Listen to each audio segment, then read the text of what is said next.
going to push up the people I moved here to get away from. I haven't spoken to not one single one of them since I left there. And I don't want any of them on my film. You gotta be kidding me. I do understand. Yeah. What the fuck is wrong with that? Are you really gonna hit me with the fuck? I fucking well am. I'm gonna fucking put you in hospital. What? Oh my God. Yes.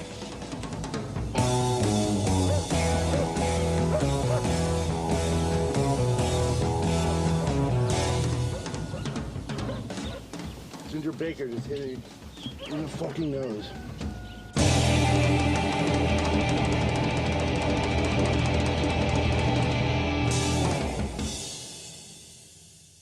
This film is about Ginger Baker, a man who stands for something in life that probably most of you do not. Love and appreciate, no matter how awkward this character may appear to you. God bless him. May the road rise. He helped me rise my road. Love you, Ginger. Johnny Rotten. I'm your man.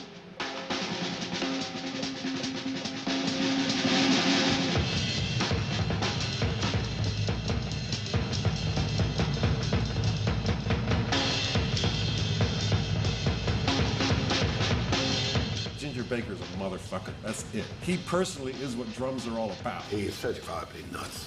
He's mad. I think he was kind of fairly consistently horrible to people and to himself. If they got a problem with me, come and see me and punch me on the nose. I ain't gonna sue you, I'm gonna hit you back. He's moved around the world, getting thrown out of every country. He's a rogue. He's a lovable rogue. He was a fucking dope addict, man. He was into drugs heavily.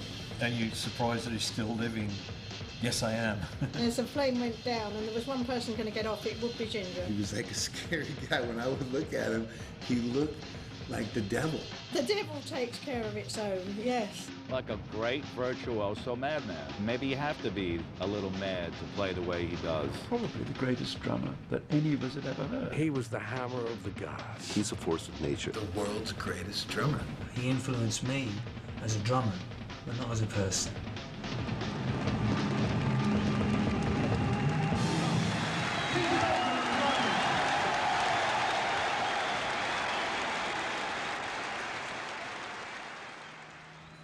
I was 26 years old, and my friend popped in a DVD of this red-headed madman driving across the Sahara Desert. My initial reaction was, this guy has to be dead.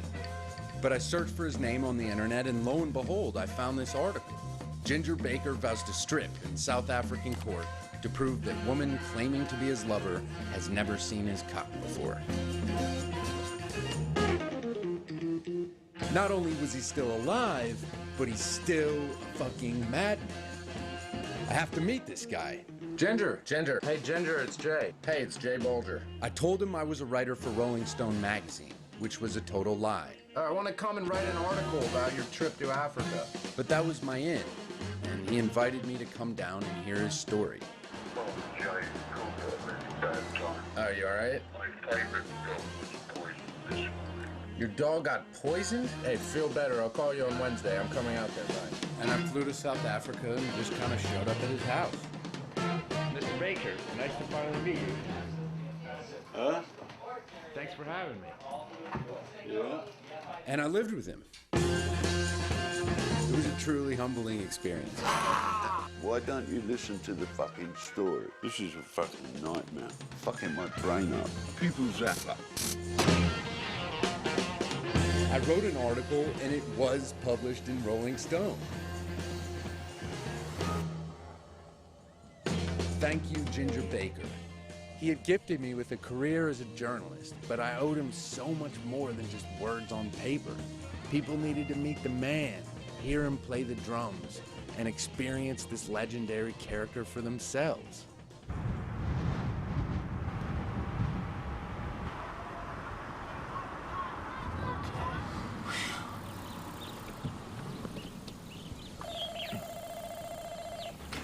As we enter into the Baker compound.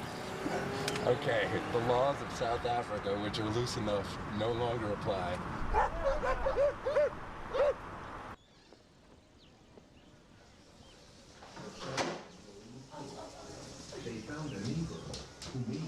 My friends. How I feel about this who shot you. I'm great. You look, you got a smile on your face. You missed me. You missed me. I can see it in your eyes. So you've been practicing the drums? Haven't touched them? I haven't touched them for months. Really? Meet Ginger Baker. The man, the myth, the legend. The only thing I can say to that really is it's far too long a story to say on one interview. I'm writing a book.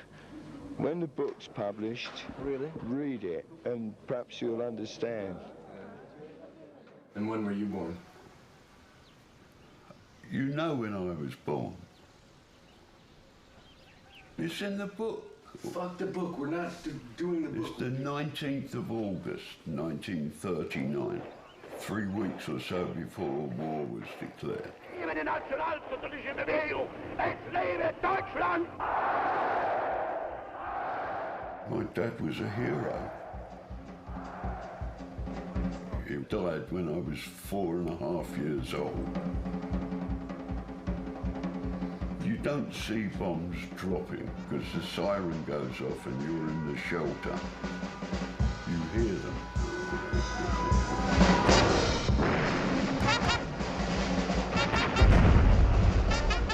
They used to go pop, pop, pop, pop, pop. This funny little pattering noise, and then the noise would stop, and they'd go. When we went back to school, there were quite a few empty desks. Yeah.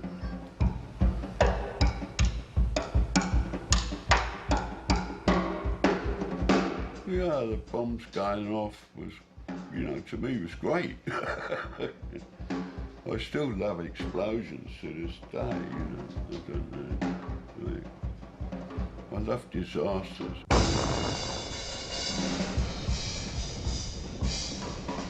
I was considered a troublemaker, a smart ass, brainless child.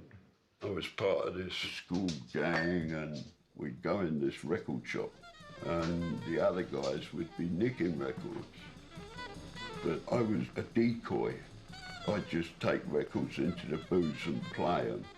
And then one day I heard the Quintet of the Year.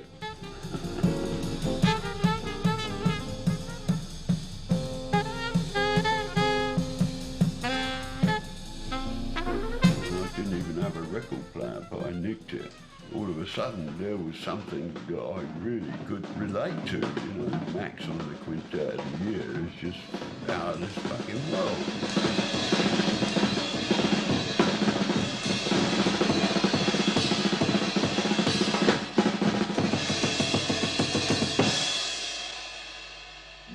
Found the records and she went fucking crazy.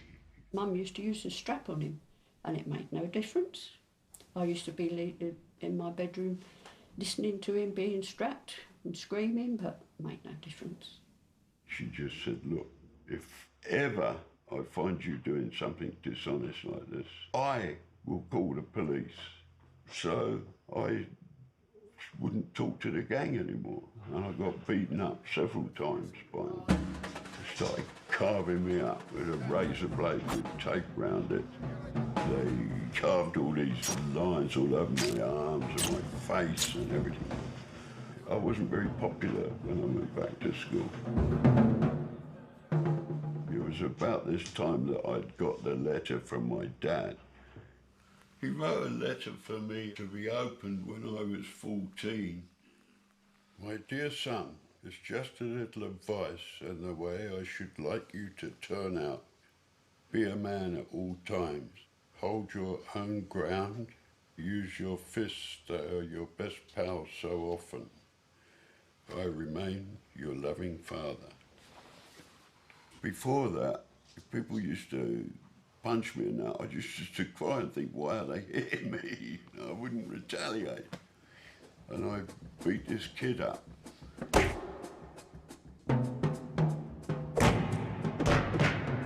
I was going to kill him. It's the Baker temper. I've learned to control it, but he hasn't. I was drumming all the time, as long as I can remember. I was always banging on the desks in school, and they were all just boogieing and dancing and going crazy. There was a party and had a band there, and all the kids from school kept saying, go and play the drums, go and play the drums.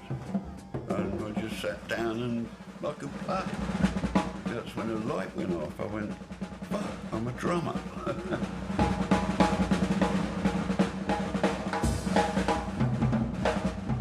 It's a gift from God, Jay.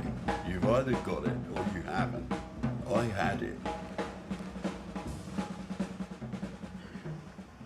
Had what? Time. Natural time.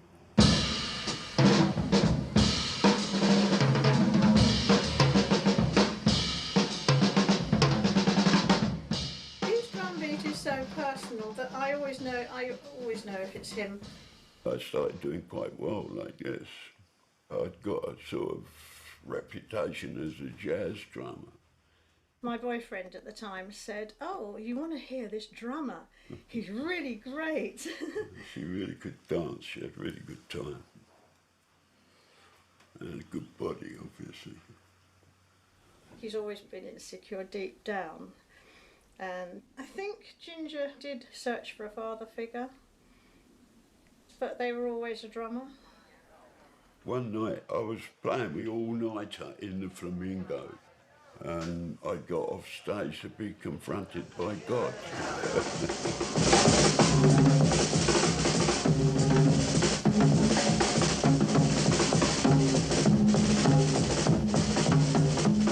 Phil was just the most amazing drummer.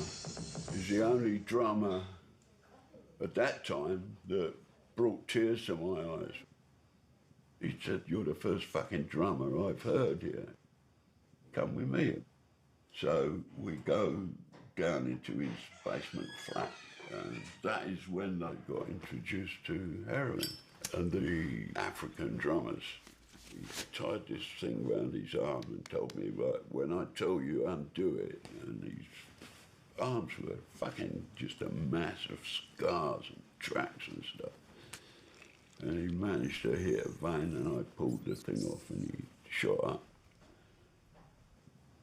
Then he gets out all these African records of Watusi drummers. African records, Watusi, African records. Gets out all these African records of Watusi drummers.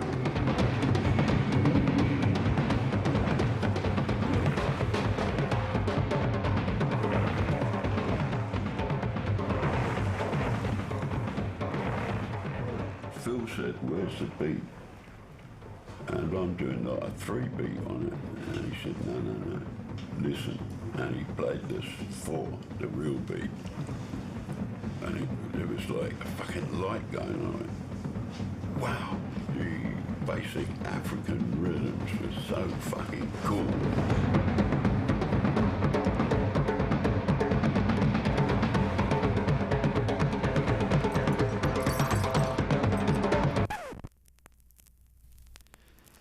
Then Phil's giving me a great lecture about how I must never touch heroin, ever. And I walked back 5 miles or something in the early morning sunshine with Africa going through my head. I think with Ginger and the heroin, it was more, he thought it would improve his playing. You're fearless if you use smack. You don't have any feelings. You're not scared of anybody or anything. Whatever you wanted to play, you played. It was just wonderful. He didn't want to be a family man or anything like that, really and truly. Lizzie discovered she was pregnant, and we were only 20 years old. So she tried to get rid of it, and it didn't work, thank God. They didn't want to have a child, and my mum took some tablets. He got some tablets off another drummer to get rid of me. I mean, I don't care. They would have been doing me a bloody favour, but no, I don't mind. But it didn't work. No screaming or anything. The baby come out, and I'm carefully looking to make sure it's got all its toes and fingers and stuff, you know, thinking about the time we tried to abort it and stuff. And there was this little kid.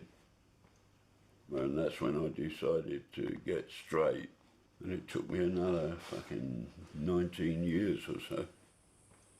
So what's the difference between your state of chemical dependencies now than it was when you were a junkie? I've no idea.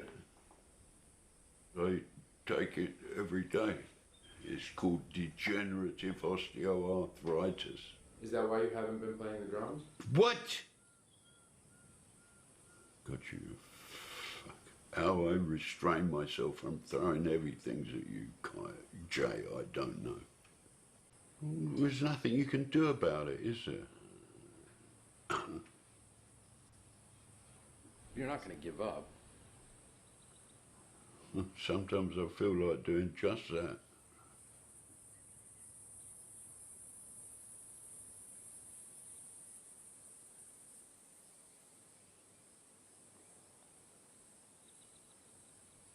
When you first met Jack Bruce, was it as if you knew you had met your musical counterpart? Early on, for sure, yeah. I mean, he's a fucking brilliant player. There's no doubt about that. Ginger looked like a complete and utter madman. He was the loudest drummer I'd ever heard, and I wanted to play with him, so I asked if I could sit in. Kept bugging us to sit in, and he wouldn't go away. So of course they did the thing that jazz musicians always do, which is to try and cut you. I think the first thing they played was very, very fast.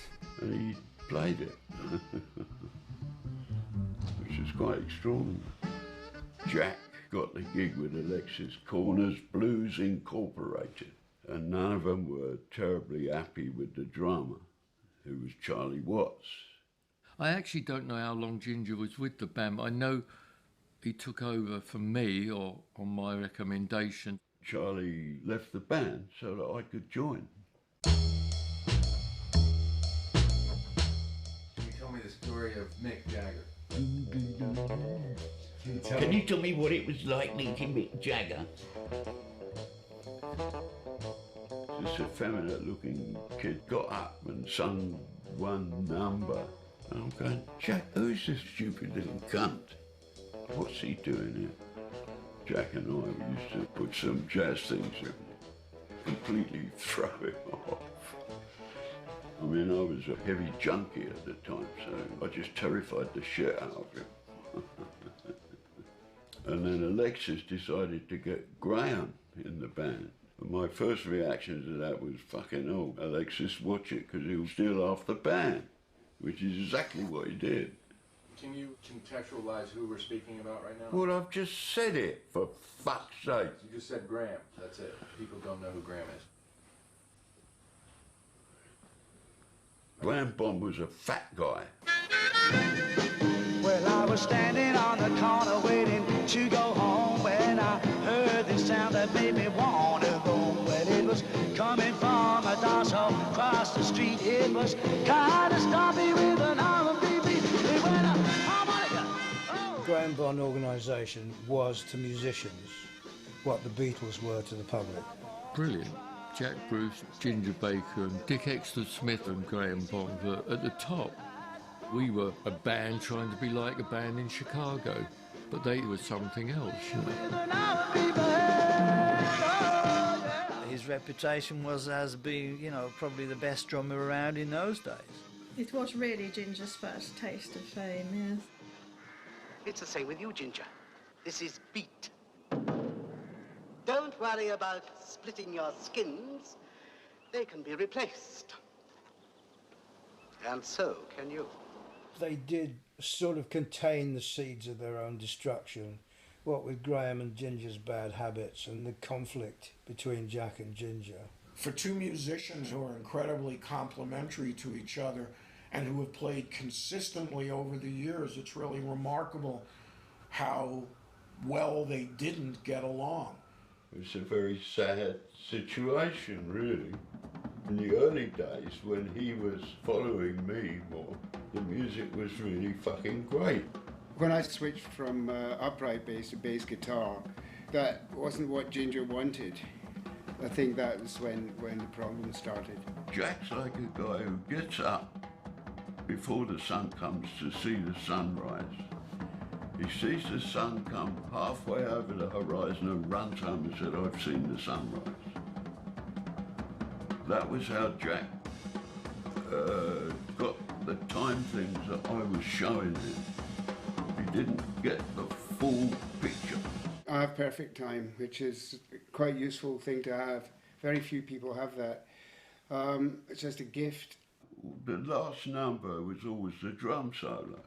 And I've kicked into the drum solo, and Jack's like playing with me. Why would I do that? I wouldn't be playing during his drum solo. When I offloaded a right hander on it, he went down on the ground and I'm kicking it, going, get up, you know, cunt. And I was kicking the shit out of it. I just let go, and I was going to kick him to death. And then he pulled a knife on me and said, you're fired. And I said, but you can't fire me. It's the Graham Bond organisation and I'm a founder member. But poor old Graham, he was well gone into smack by that time, so he didn't really care. Graham was probably a bigger disaster area than Ginger was.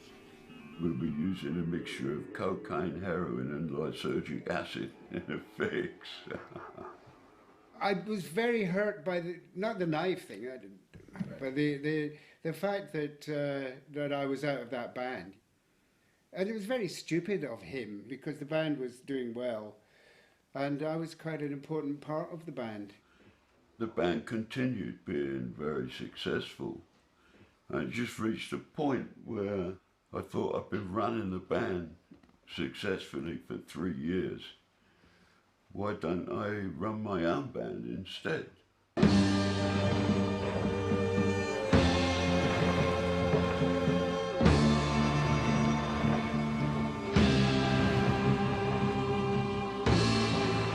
The first person I thought of was Eric.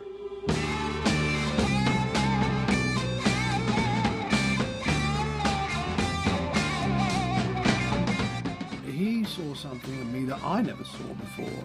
He would say it was about time. We had time that very few people have. Eric had it.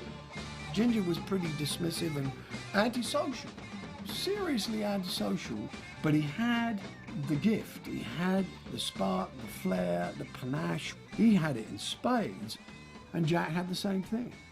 He said, what about Jack as the bass player? And all the red lights in the world went off, and I thought, oh God. I was very surprised when he came knocking again. I didn't see that coming, no. I didn't expect that, no. Feel when I dance with you. We move like the sea. I feel free. I can walk down the street, there's no one there. Though the pavement's a one huge crowd. I can drive down the road, my eyes don't see, but my mind wants to cry out loud.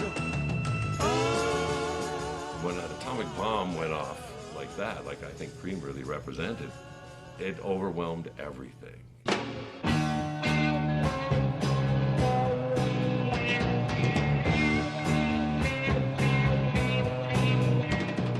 When Hendrix came to England, he wanted to jam with Cream because there was nobody else that he admired as much. They were the beginning of many, many things. Cream absolutely might be called the first progressive band. The first supergroup. The first band that played in big arenas. The first jam band. They were breaking out of the chains of pop.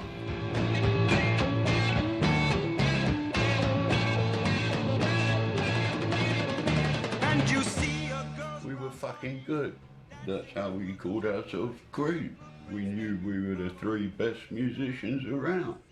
if Cream did not invent heavy metal, they certainly were part of a band of brothers that were very instrumental in facilitating it.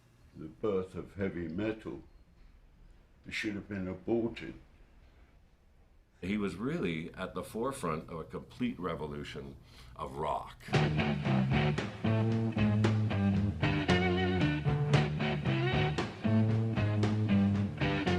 It's hard to find fault with the notion that he was the pioneer of a rock drummer. There was no context for him, there was no archetype. He is the archetype. Before Ginger, rhythm was ting, ting, ting, ting, ting. And Ginger comes along with I'll be with you, darling, soon. I'll be with you when the stars start falling. I've been waiting so long to be where I'm going, in the sunshine of your love.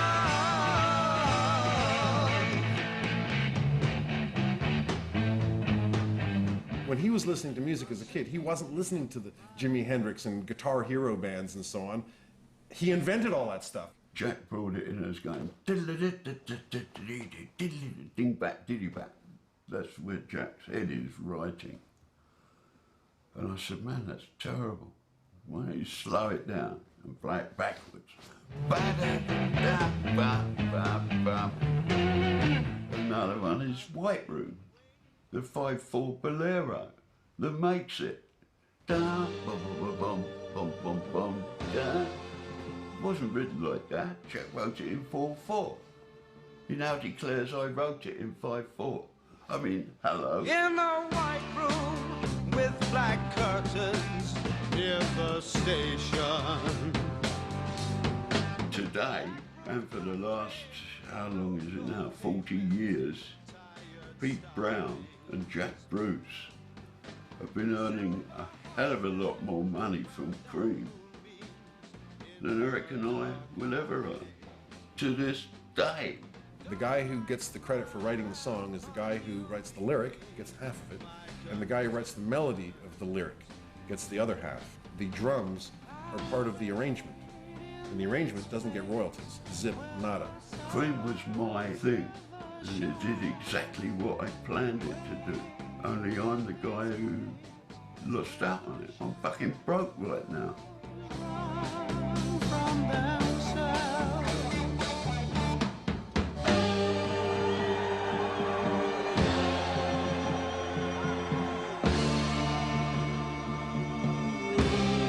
To Jack Bruce's counterpoint, he gives rhythm, and to Eric Clapton's technical virtuosity, he gives shape. On their first tour together, he practiced so intensively that he left behind him a trail of hotel bills for broken furniture. We asked him if he still practiced as much. No, it's not. I don't practice at all. Not at all? I used to, but I don't anymore. I mean, I just used to play solos. I used to just sit on the drum kit and play it all day. Can you show us some? You want me to play them? Please. At this time of day.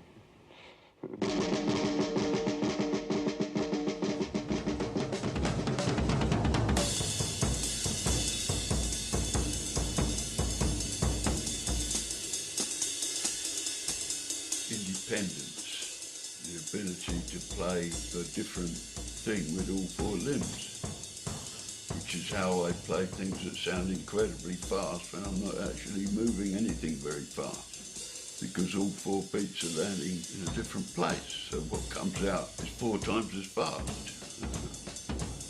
But it's not how fast you play, it's what you say.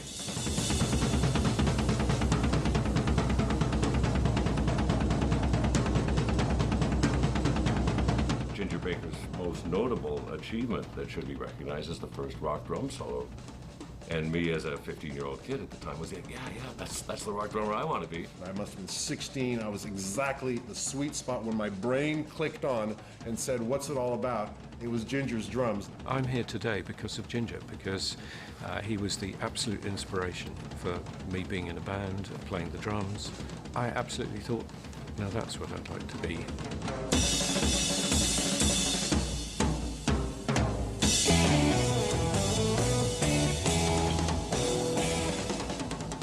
he became Ginger's thing. He'd do these very long drum solos. You either liked them or you didn't like them. I liked them because I could go off and have a smoke, you know. Cream, how popular were they? Oh, huge, huge. How huge is huge? Well, they did 3 nights in Madison Square Garden. They could have done 2 weeks and sold out every night.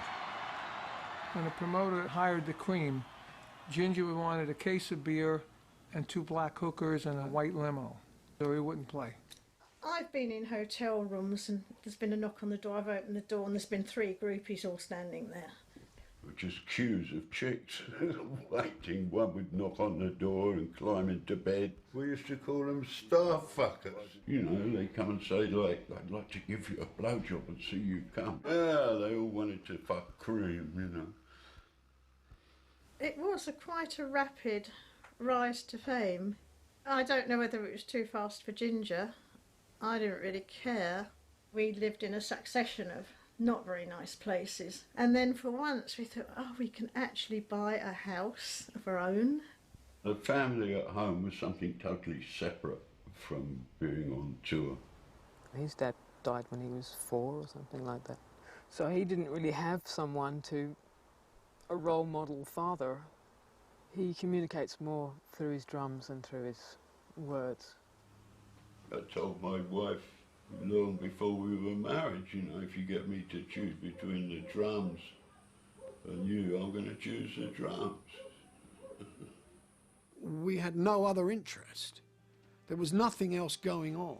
There was no family, there was no desire for success, there was no commerciality involved.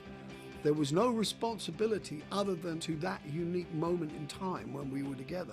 And for a short, sweet period of time, it was unfettered and extreme and beautiful. They were like Vikings. You know, they just came on our shore and just took the women and the children. And it was scorched earth. There was no question about it. They were here to take heads. We went there to show the Yanks how to play. I saw them when they first came to San Francisco. They looked and sounded like giants. They took off and started playing supersonic music. Supersonic music is when the Holy Ghost takes over and you're playing something that when you hear it back, you have no idea what the hell you did.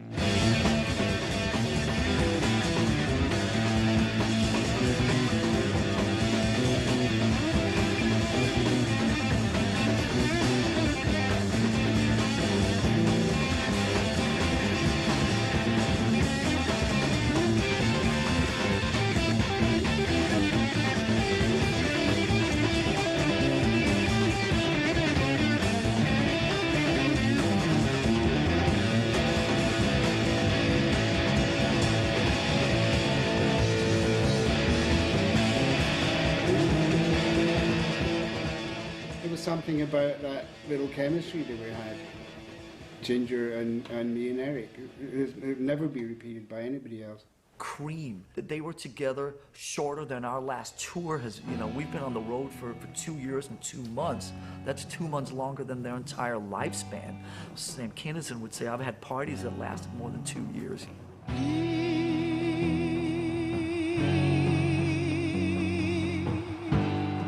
Cream only lasted as long as it did because it was so popular. I just couldn't handle working with Jack anymore. Whatever energy was happening between Jack Bruce and Ginger Baker also mounted Eric to play beyond what he was playing with John Mayall or later on all the other bands that he played. They focused on one another all the time for their aggression and their frustrations, and it wore me out. I remember Eric breaking down in tears once. That's not very good. Sorry, Eric. From time to time, I would break down and just go, I can't stand this anymore, because I was really on the sidelines, and I knew I couldn't affect anything because I didn't have the understanding or the power to be able to do anything about it. You just run, really. And you know, when Cream, I thought had run its course, I was quite keen to get out of there and have a break, really.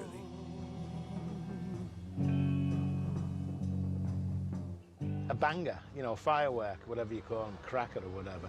They only last a second, don't they? And they fizz up and burn up and that's it. So dead and gone. And the band was like that. They were never, ever going to be a long-lasting band. We're going wrong.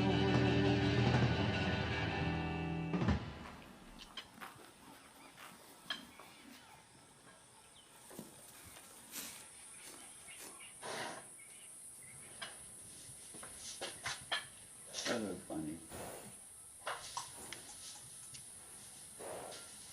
Good boy.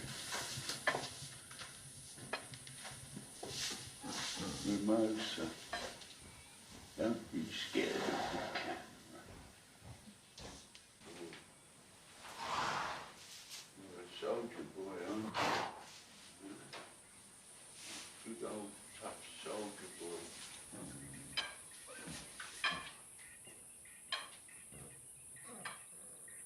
Eric and I decided that we wanted to get together with this project with Blind Faith. And Ginger showed up. I just hit it off musically with Stevie in the same way as I hit it off with Eric. Stevie had time. I actually didn't realise until quite a bit later that Eric was so horrified that he was hooking up with Ginger again. The last person that Eric wanted on drums with his new venture was Ginger. I believe he turned up at the rehearsal and said, right, where do we start?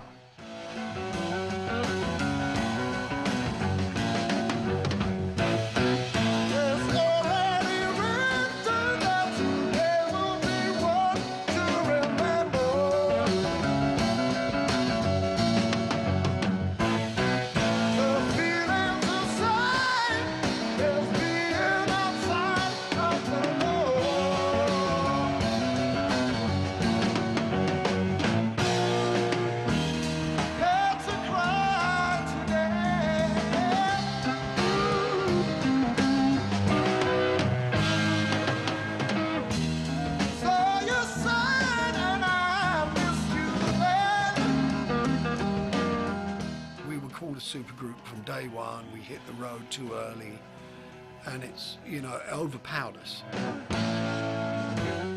I think Ginger was as happy as a pig in shit in Blind Faith.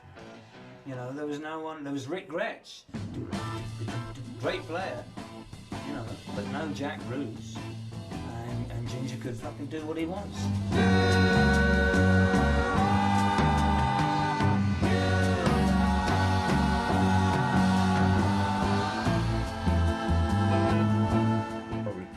Shelby Cobra up the coast to Los Angeles with 3 gorgeous chicks in the car, and the radio station stopped the music with the news that Ginger Baker, Blind Faith drummer, has just been found dead in his hotel room from a heroin overdose.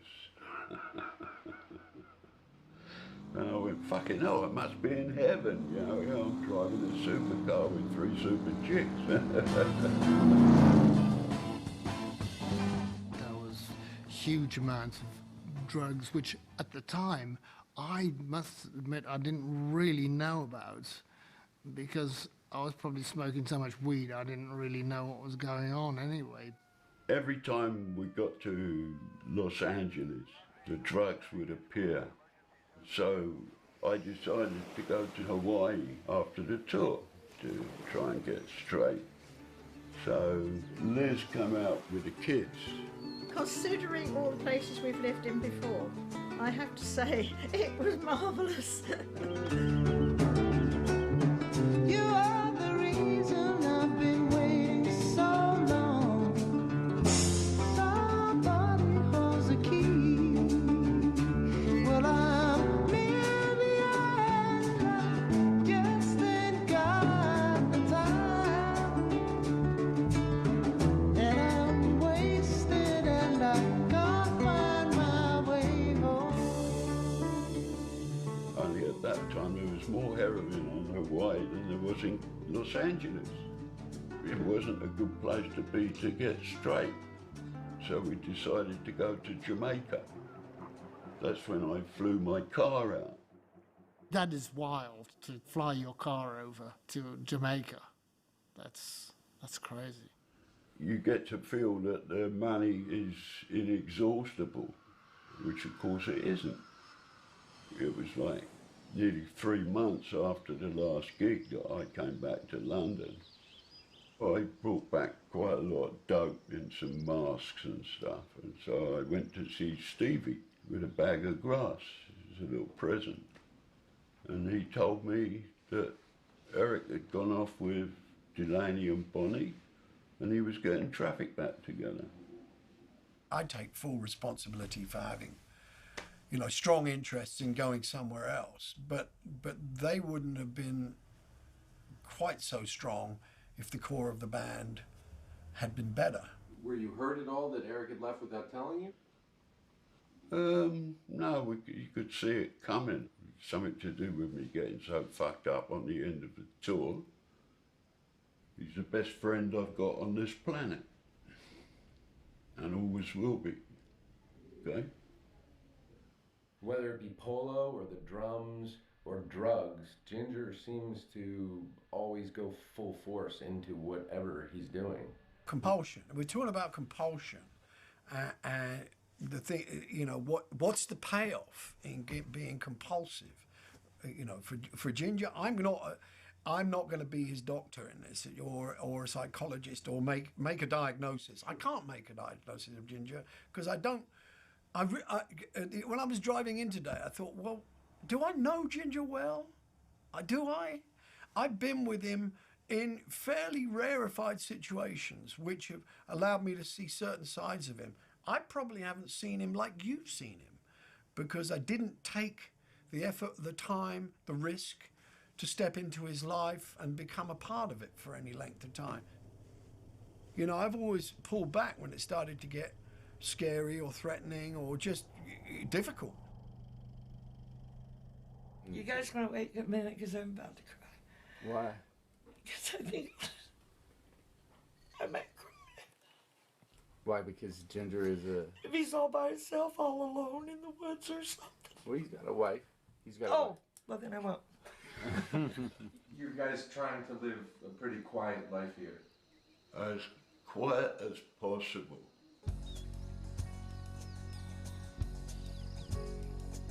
Lisa's a little angel. Hello, Lisa. I'm extremely fond of her. I think of her like she's my own. And I wasn't studying yesterday. She's a great little kid. It's really nice to have a family again.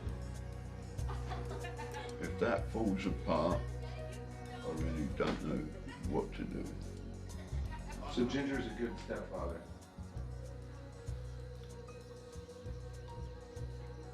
Stepfather. Yeah. You find yourself to be a tragic hero? Go on with the interview. Stop trying to be an intellectual dickhead.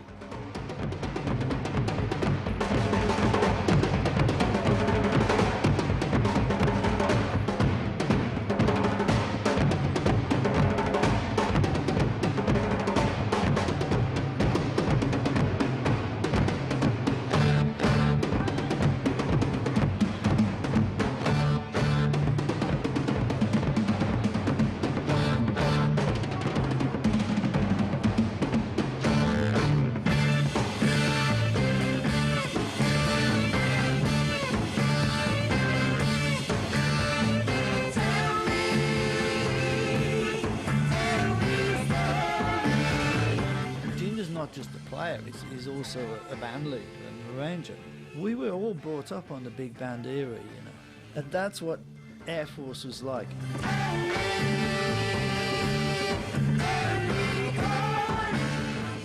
made the stupid decision of saying, okay, well, I've made my money with Cream and Blind Faith, so I'll pay the band all the money. Just ridiculously expensive. Hotel bills and transportation and wages. The name came from the Air Force section of the Duke Ellington band, which was the junkie section. It really was an Air Force. I think somebody said that they were flying at 30,000 feet, I think that was the case. It was a very high band. Now they're saying Air Force is some kind of a fusion band. I don't know what the fuck that is. You can't put music in boxes, especially my music.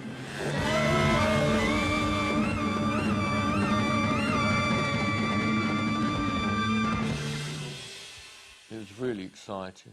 I thought it was going to last forever. But, you know, Ginger's bands tend to be like that, you know. Don't they? Like what? Well, you hear them, you think this is fabulous, it's going to go on forever, and it lasts a week. Maybe that's just part of being him, you know. I don't know. Because of his fame from Cream and Blind Faith, you know, he was considered, you know, the great rock drummer of his generation. But as Ginger will tell you, he was a jazz drummer. The general public are so fucking dumb that, you know, like, that anybody could think that Bonham was anywhere near this kind of drummer I am. But it's just extraordinary. Bonham had technique, but he couldn't swing a fucking sack of shit. Or Mooney, for that matter. I mean, if they were still alive today, ask them. When they think of Ginger, they think of Keith Moon and Bonham. No. Ginger was nothing like those players. His musical capabilities are full spectrum. He can write and compose and arrange, and he has an ear, and he is harmonic. He's a fully formed musician. He wanted to be respected by the jazz drummers. So Ginger did these drum battles with the guys that he looked up to that thought were the great drummers.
What always happens is you end up, if you're playing with a good guy, you end up playing together.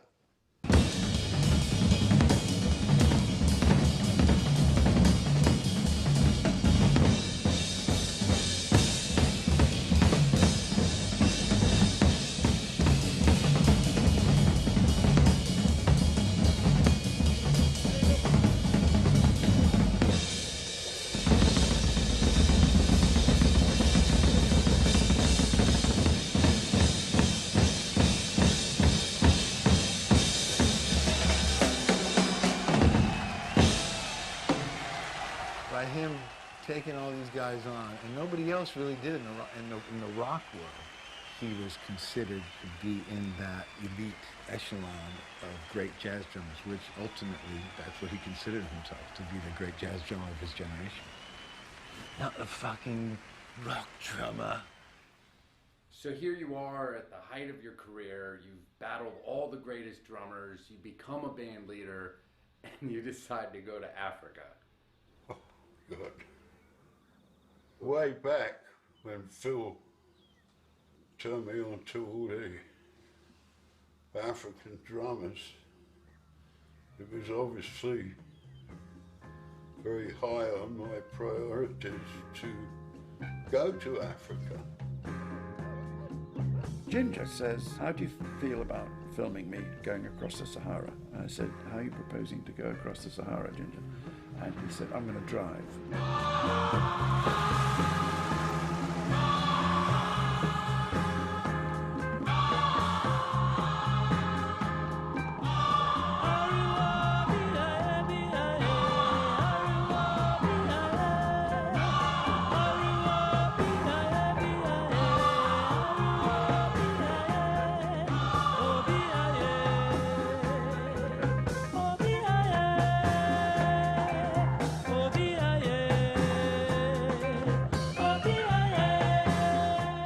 that questing spirit of a true artist there. It was news that Ginger dropped out or he went following the group. And where does drum come from anyway, my son? From Africa.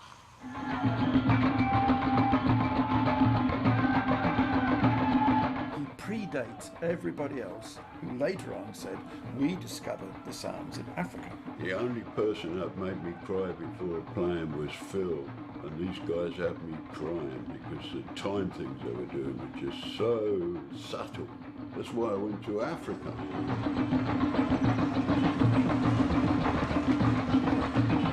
When I arrived in Nigeria, I went straight to the Afro spot.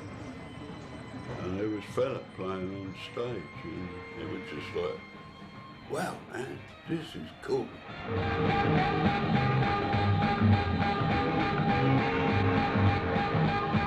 It was unlike anything anybody else was playing. Fella was like, that's Ginger Baker, that's Ginger Baker. Who is Fela? Some say he's the greatest musician in Africa, others that he's a prophet, still others that he's a rebel, a revolutionary tribune. Fela was one of the most important, influential, and courageous musicians of the 20th century. Ginger got the opportunity to sit in the drum chair for a while of one of the greatest bands ever to play African popular music.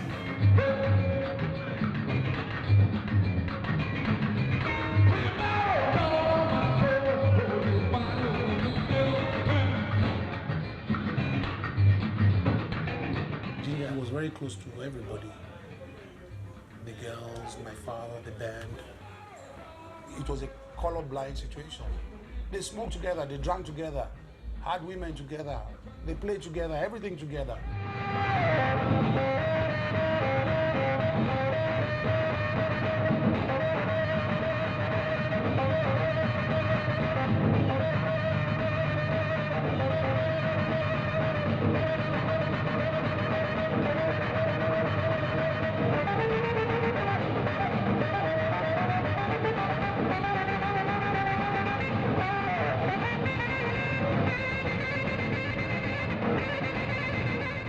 First or only Western musician to go out there and immerse himself and live in it, in the squalor of it, was Ginger.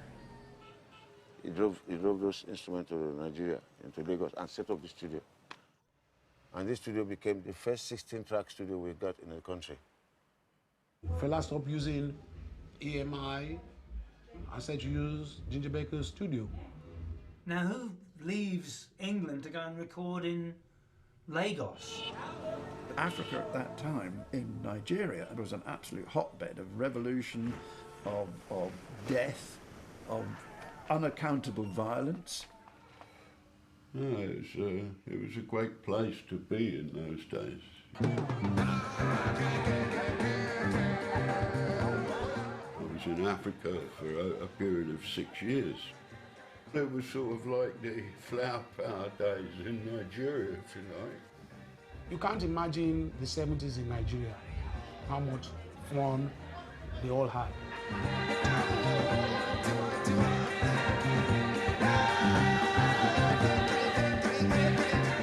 Fella, we used to call him the Black President, and he formed the Calacuta Party, and we used to sit round a table with the shape of Africa, and I was elected one of the party. He was just cool. He was real cool. Ginger's a cool white boy. And meanwhile, no one in Europe knew what the fuck was going on there.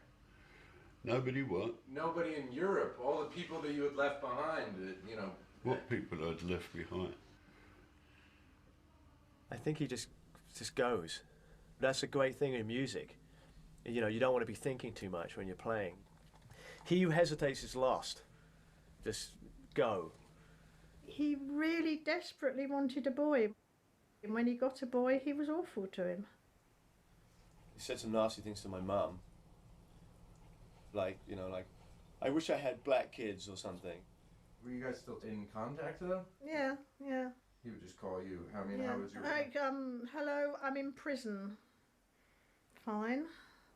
I was approached by Range Rover and would I join them in a 3-car team for this Shell 1000 rally.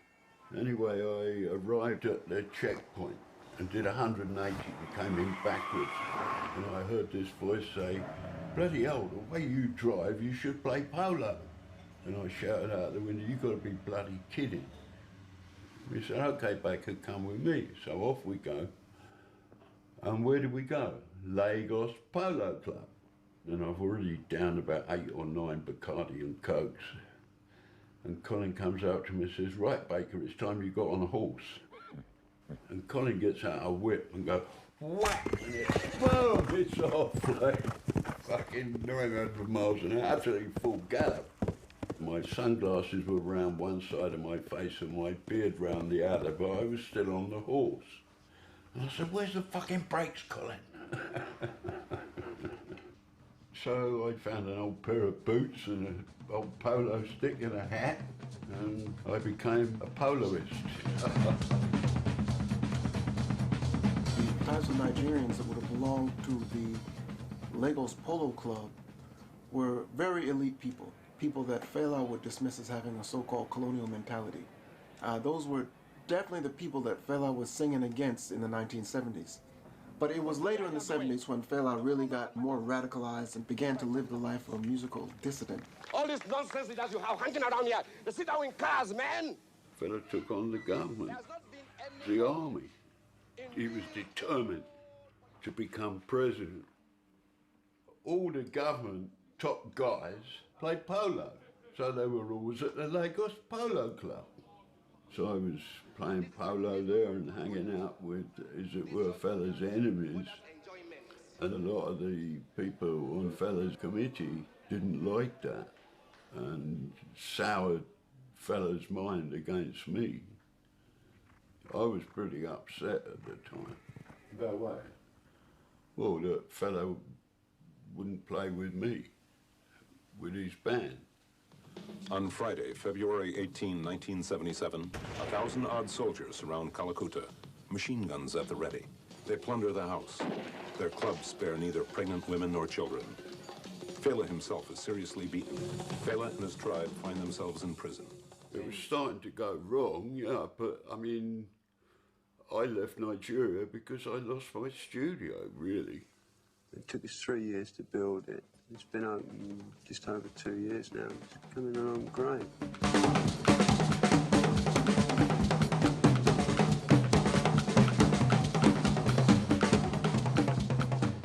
Presumably there must be a lot of music there. Yeah, we're kept pretty busy, you know. We're working all the time, really. I think as a business person, I mean, he's a walking disaster area. Ginger's out there discovering a whole new world of sound. Literally a whole new world of sound. And recording it in good faith, not even blind faith. Along comes a gangster record company and says, well, we can take advantage of that. And Ginger was just taken for a ride. He said, "You can't build a studio here, this is our territory." They banned all the artists they had under contract from using my studio. I told him to fuck off. So shortly after that, 3 armed soldiers entered the studio. So I just leapt out of the room, over the balcony, got in the Range Rover, and went straight towards the road. I could hear all these gunshots and ricochets going on with the police trying to shoot me. Why did Ginger leave? I just knew things were not going right. But when he left, Fela and him lost contact. He just left. He goes back into his Range Rover and it's gone.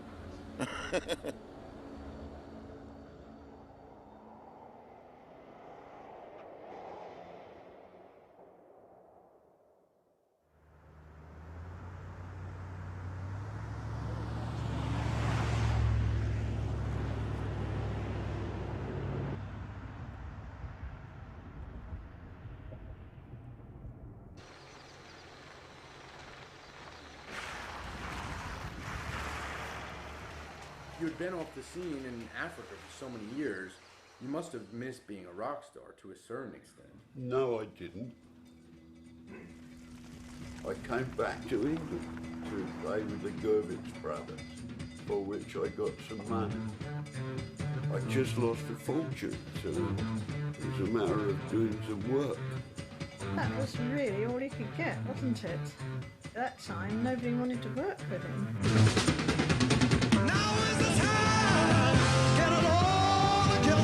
Shut up, you bloody fool!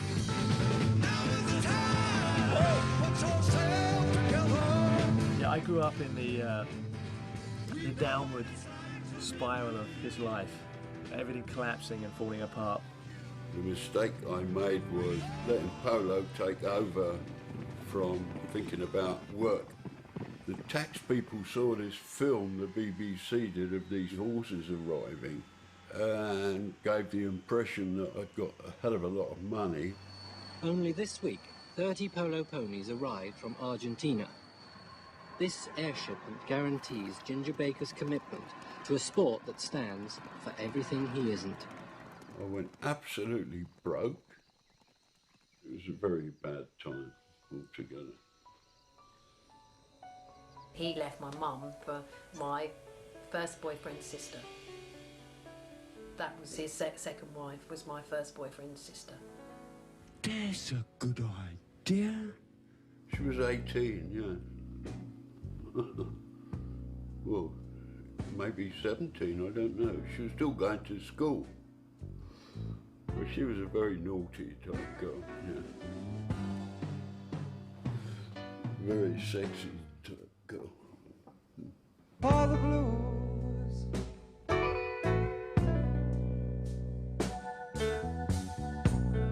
So tax people go, you owe us, you know, £150,000. And it's like, you know, he doesn't have £150,000, so they took the house. We'd lived in that house all our lives, and then one day you come home and there's a whole load of police and a whole load of bailiffs, and they just won't let you back into your house, and they just take everything that you've ever owned. I just, you know, took my drums and went and lived on the streets, lived in squats, and, you know, I used to tie my drums to my hands when I went to sleep, so that, you know, no one could take them. You know, I don't think he should have had a family. I think he would have been way better off in his life if he'd never had kids and just, you know, did his thing. He would have left a lot less of a mess behind. Most of the time, Ginger was with Baker Gurvitz's army. He wasn't really on the hard stuff. Oh yeah, I'm a lot, you know, better in myself, fitting well, if you like, you know. The hard stuff came back in the recording of Hearts on Fire.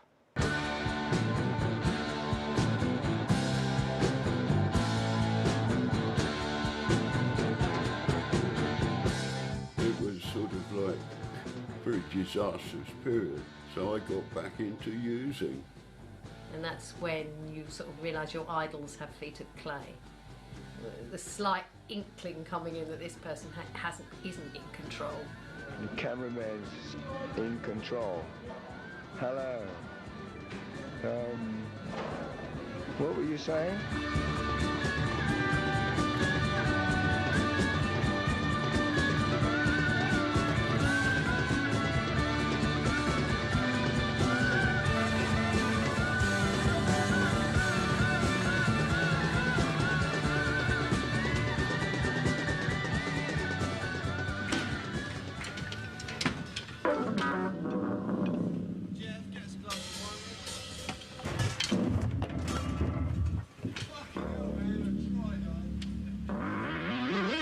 I decided I've got to get away from anybody I know if I'm ever going to get straight.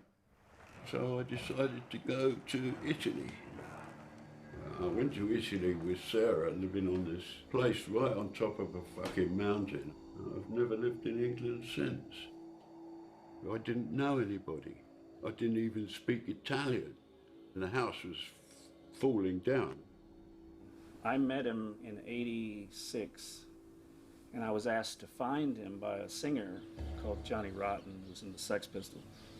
He was living in fairly obscure, pretty obscure situation, rough situation. And in the house, which was completely in kind of shambles, I think there was 2 horses and 7 dogs, no electricity, and a room that overlooked the mountain with a drum kit in it, only a drum kit. But when he played in that room and it echoed over the hills, you could hear people like, 5 miles away screaming, "Ginger, wheels of fire," Sarah obviously married him because she wanted, rock star, hey, And he took her to this little bumfuck town, and she was like, well, what the hell, where's all the rock star shit? And when I went out there to some young people, she went off with one of them, and that was the end of that. And he was absolutely devastated because he couldn't handle his own medicine, unfortunately.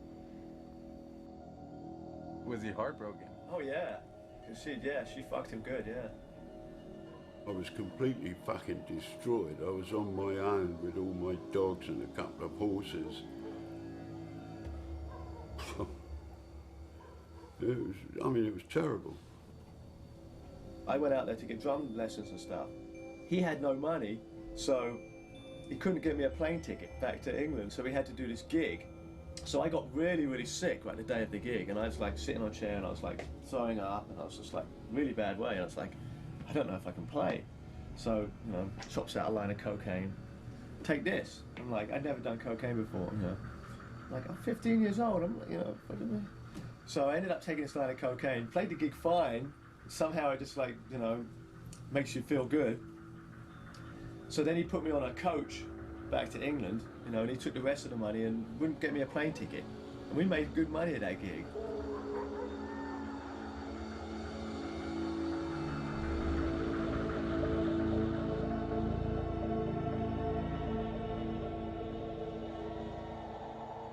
I started getting these letters from some guy in LA who kept saying, "Oh man, you've got a fantastic career in films." So I went to California.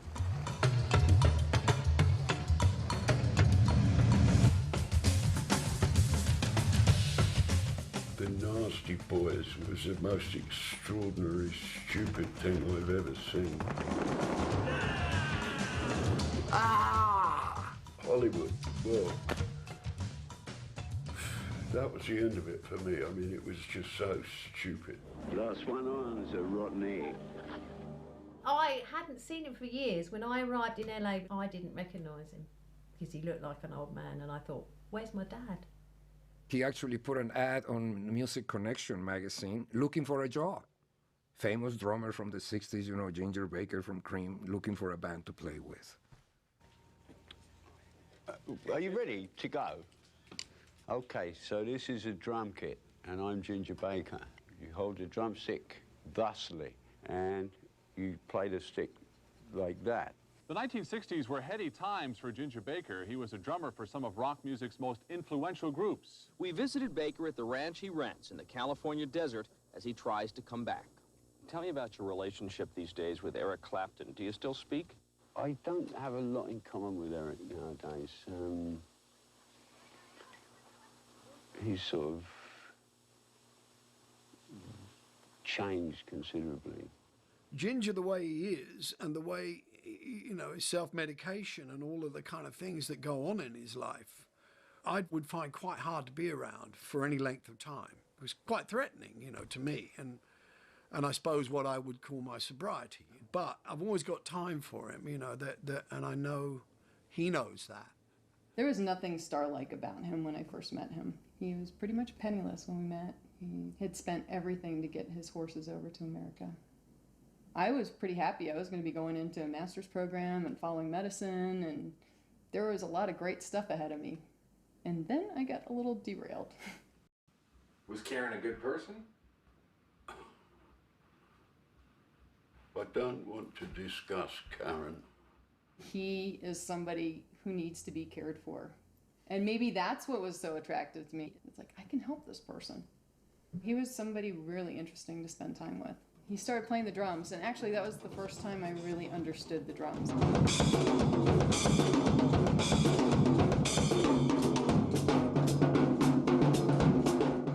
Nobody wanted to play with him. And this is LA. There should have been gigs everywhere for him. And people were just like, no, it's too much trouble. And then finally, he did join the Masters of Reality. John Brown, bring him down, pull his body to the ground.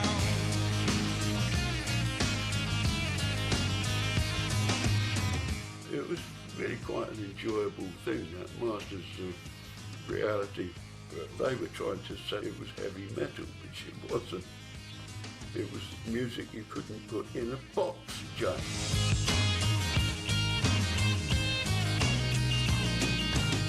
Sunrise on the Suffer Bus.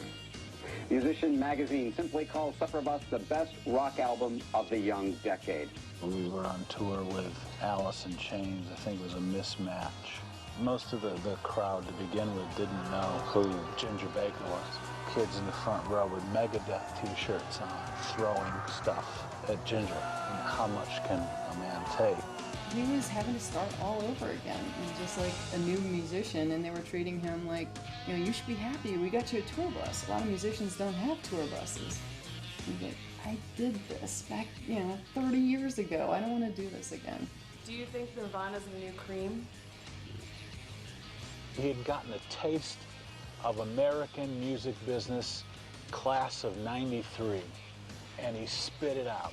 And I don't fucking blame him one bit. I didn't like LA at all. He wasn't getting along with the whole polo community in California at that time, so he was just ready to move on and start all over again. When he left to come out here to Colorado, nobody wanted to play with him anymore. So we started a polo club called Mile High Polo. And that worked out beautifully because he didn't have to go and play with other people. They had to come play with him. Here comes Ginger Baker.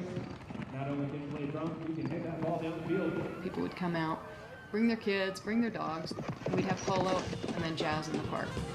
He would get off the horse, come over in his polo uniform and sit down at the drum, and then we'd just go into something from there. And so it was a pretty wild experience to see, and you could feel the passion of both things.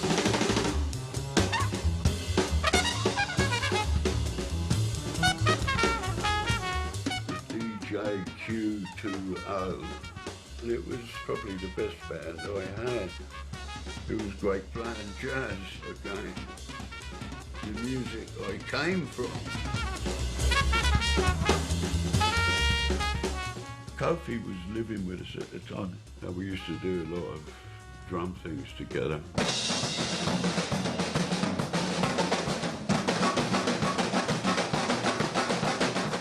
He's got a prodigious technique. He's got the most amazing technique. He's a hell of a sweet kid. It was the closest I ever got to my dad. It was great fun. I actually got to play with my dad, and there was some form of bond going on.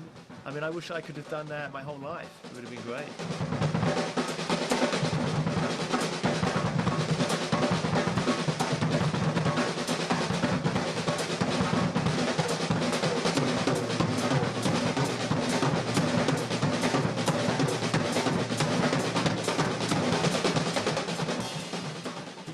Jazz, plays rock, plays world music. I just thought we should get some music together that shows him as this major cat, not a lesser light than Max Roach, but his own personal music. Ron so inspired Ginger. Ginger began to practice. He began to rehearse. Then finally they came to New York and played a gig at the Iridium and just blew the doors off the place. It went down like a fucking bomb.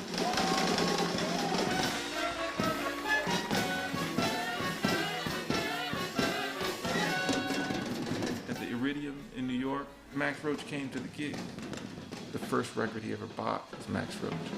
I did one of the best solos I've ever done when Max was there.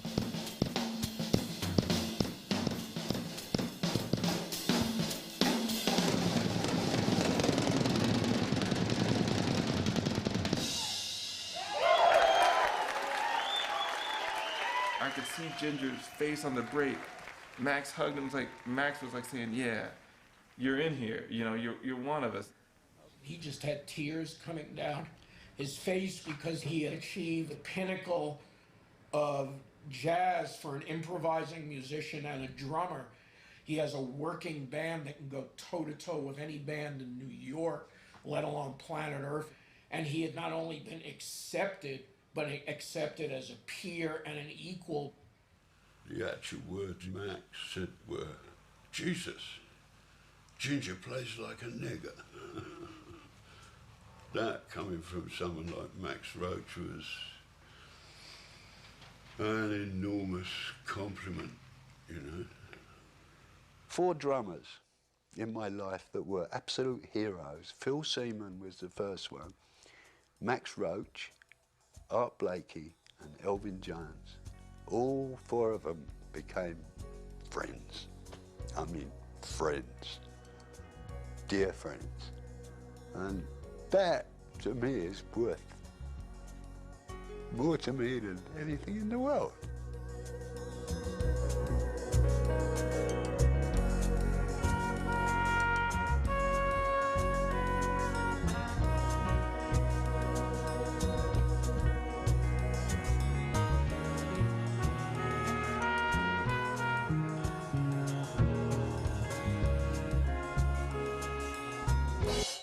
Anywhere Ginger goes, it's just a matter of time before there's going to be controversy going on.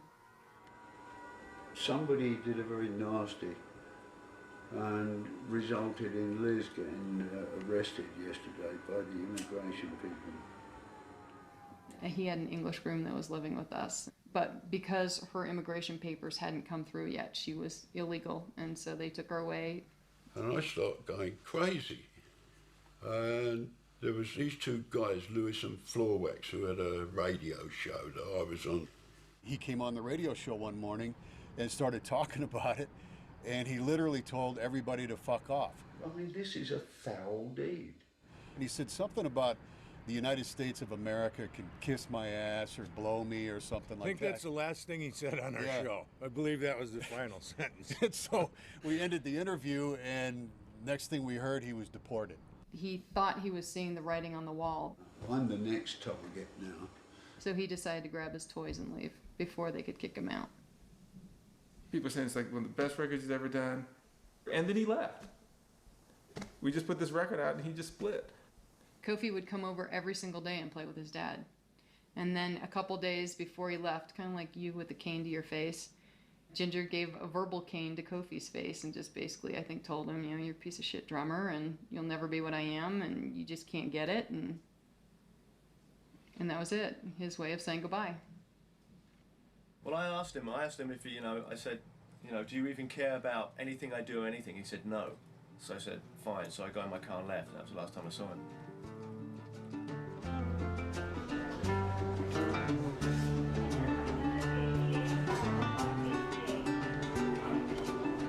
I don't know if it's his ability to move on or is his inability to stay. I think he has trouble staying. And so moving on is his option. I went with him on several of those moves, and then the last one I decided no, I'm not up for one more of these.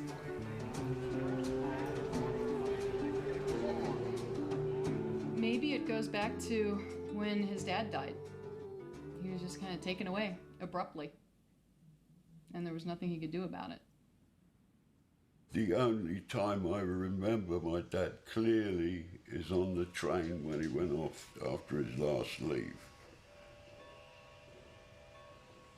And as the train pulled off, I broke away from my mum and went running down the platform after the train, crying. It was like I knew he wasn't coming back.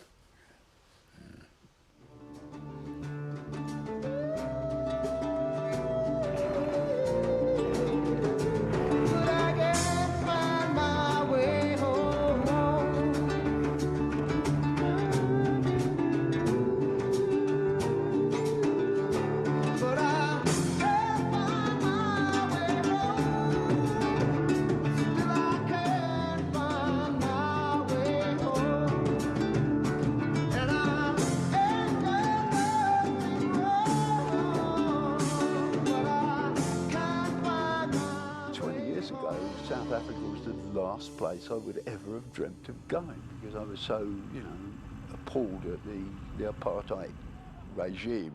Well, now it's woken up. South Africa's joined the rest of the world. So what are you going to do musically when you get there? Do you have plans? I have more plans than you can dream of. I mean, South Africa is very rich musically. Sweethearts have done it all. The fast broads, pretty, ambitious, and after all the money they can get out of a guy. And those deadly dames, we behind find a trail of dead husbands. If she has to kill somebody, she's going to. Real life femme fatales. I've got some really cool music in my head. I tried to do the palo and jazz thing here, but there's not that many musicians over here. But how much of it is about you playing because it's what you love doing? Well, it depends. To have a good time, it depends who you're playing with. I mean, 5 years ago, the Royal Albert Hall gigs were just fantastic.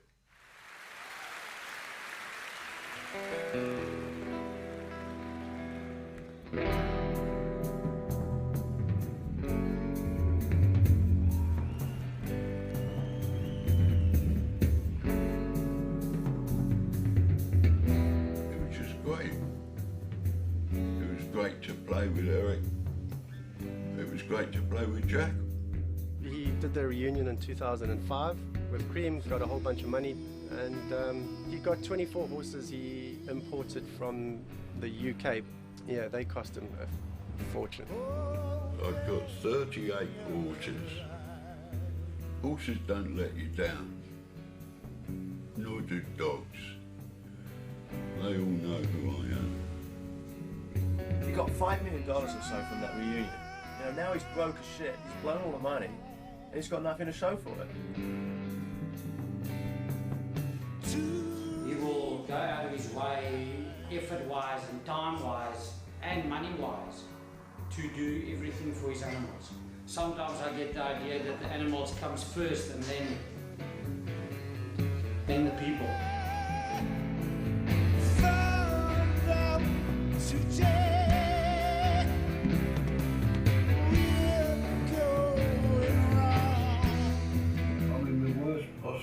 State financially I've ever been in my life. If I get an offer for this place, I'm going to have to take it, move, and lose everything.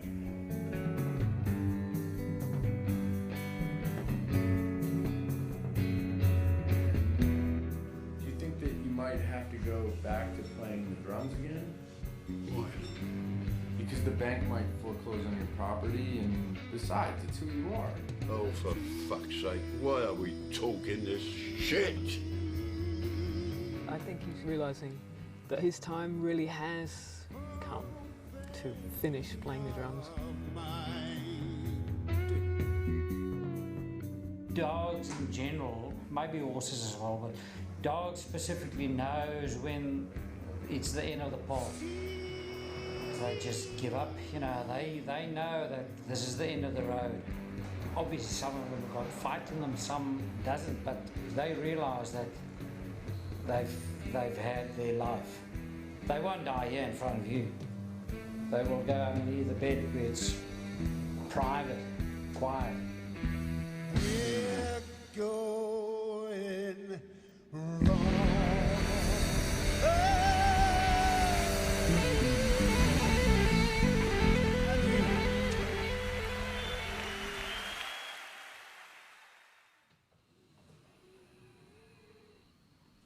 You think you could take your glasses off for me, Ginger? What? I'd like to see your eyes.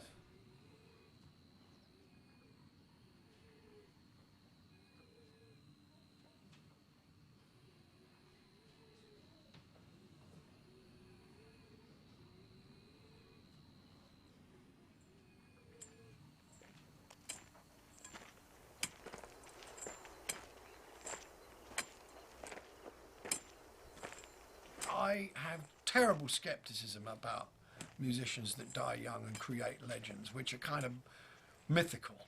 There's no myth about Ginger, you know, he is exactly what he is. And that's the thing that we value.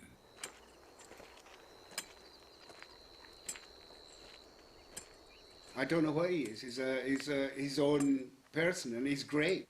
He's definitely the best Ginger Baker in the world. I love him.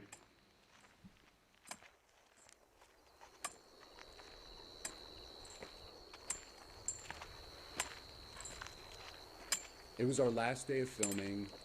And here I am saying goodbye. He said, "Where are you going now?" And I said, "I'm gonna go talk to these people who are a part of your life." And he was like, "Nah, no you're not." And I don't want any of them on my film. Are you really gonna hit me with the fucking I fucking well am. I'm gonna fucking put you in hospital. What? Oh my God! Yes. Ginger Baker just hit him in the fucking nose. At first, I was really pissed. Say you're sorry! No! But then I realized the madman is alive and well, with a precise message to all those who dare enter. Beware of Mr. Baker.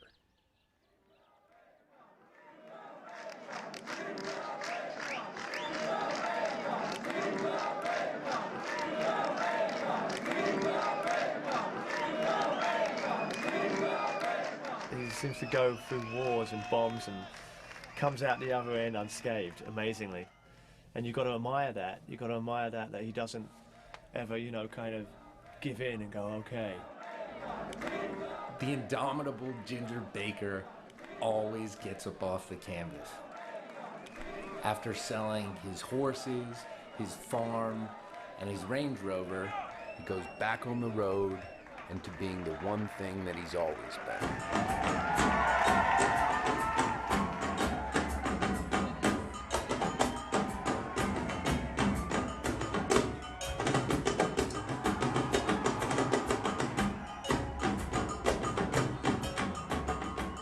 Do what you like.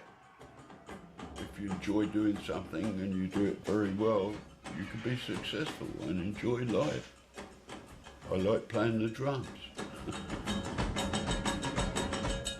I know what my life's experiences are, and I like to exemplify them in music. Mr. Baker does the same. If that makes him an unpleasant person socially, well, that's exactly what is required for the music from him to be so superb. And I cannot question anyone with end results that perfect.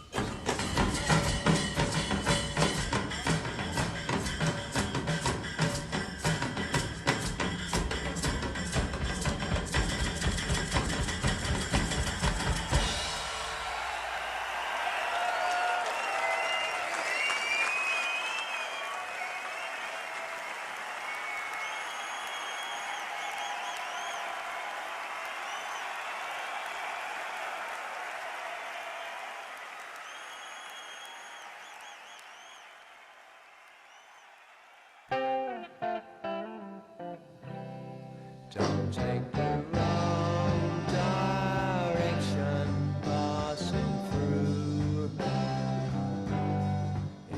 This is a Hollywood movie here, so it's got to be really dramatic, and I need to get you to cry at a certain point. So if you could just cry right now, that'd be Oh, good. yeah. You're dumb. You know that. You really are dumb. Good God, I'm talking to a fucking block of moronic wood. Just a single tear, like really slow motion down the side of your face. If we could just get that shot, it'd be great. Trying to explain to a dumb American is very difficult. If a stick had 5 right ends and 1 wrong end, you'd get the wrong end. Every time. I'm crying for you. Hello? Spring will be a little late this year. Talk about 3 short blanks. You take the biscuit, boy. You drive me fucking crazy. Or you will hear no laughter nor see the sun. Life will be one disaster all the way through. No relaxation.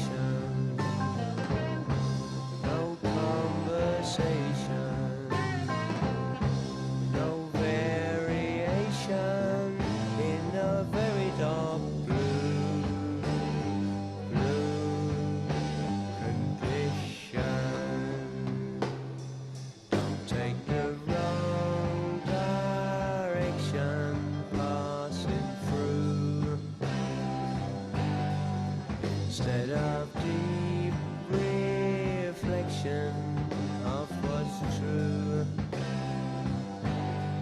For it's a